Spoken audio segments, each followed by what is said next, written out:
Un taco, una bolsita. Un antojito y otra bolsita. Una bolsita que va directo a la basura. Esta es una escena típica en la Ciudad de México, una que se replica todos los días en cada esquina a casi cualquier hora.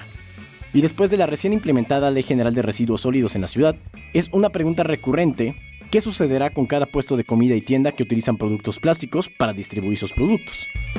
Les damos una servilleta y les damos un polipapel, pero que ese ya viene siendo biodegradable, que ya ahorita ya está a la venta el biodegradable y las bolsas de biodegradables también, pero de preferencia damos servilletas. Oiga, y en cuanto a, por ejemplo, el costo de ese papel biodegradable a comparación del que daban antes. Más caro, es más caro el biodegradable, la bolsa biodegradable son mucho más caras, se van al doble. Raimundo Rosario lleva cerca de 58 años vendiendo en la zona aledaña de la terminal de autobuses Oriente. Asegura que antes del plástico se las arreglaban para surtir a sus clientes y que no le preocupa esta medida, pues dice que el que quiere trabajar busca la forma.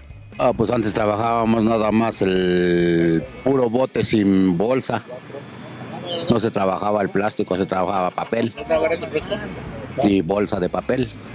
Es lo único que se trabajaba. Ahora ya en la modernidad pues ya se ocupa el plástico. A ver, cuénteme, ¿para qué o cuál es el uso de estas bolsas? Pues, o sea, ¿es una mera cuestión higiénica? Higiénica. Esto es higiénico porque se quita la bolsa y queda el plato limpio. Sí, al no tener la bolsa, lógico que se queda todo manchado de grasa. Sí.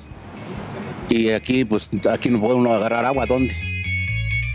Nos explica que una vez llegando el 15 de este mes volverán a la vieja usanza del papel y el trapazo, la jerga húmeda y el trabajo extra, pues no queda de otra. Y para conservar a la clientela y a la familia satisfecha, esta es la única forma.